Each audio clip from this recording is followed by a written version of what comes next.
খাচ্ছে আমাদের ভাই সুদীপ। এবার চয়ন খাবে মিরাক্কেল। হ্যাঁ, জীবনে প্রথমে তো বড় বাটিতে খাচ্ছে চয়ন আমাদের। এবার দেখা যাক কে খাচ্ছে। হ্যাঁ ভাই, আমি তোর জন্য খুব কান্না করছিলাম, রাস্তায় বসে আমি সারা রাস্তা কাঁদতে কাঁদতে এসেছি ভাই। এই তোর নামে এই ফুচকাটা। ঠিক আছে, খাও খাও। মুনা লোক দিয়েছে। এই যে আমাদের সমাজের দ্বারা আমার হাত বদ্ধ, আমি কি করে তোকে ছাড়াচ্ছি কাকা, কষ্ট হচ্ছে। সারা কি বলে? আরে মুন্না, তোর জন্য এটা ছিল। আহা, বলো ইয়ে। মুন্না আমার ভাই কিছু বলা যাবে না।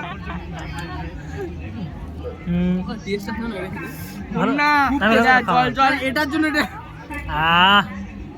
এটার জন্য টেস্ট আরো বেড়ে গেছে। ইমরান নামে কিছু বল। আমি ওর নামে কিছু বলতে পারি, তুই বলো। কিছু বলছ না? এই দোকানদার কাকারাও আমাদের তোর চেনে গা ভাই, কিন্তু এই যে তোর নামে কি ঝোল ঝোল দিল, আমার তোর নাম করলাম আর আমার ঝোল দিলে। দেখ ভাই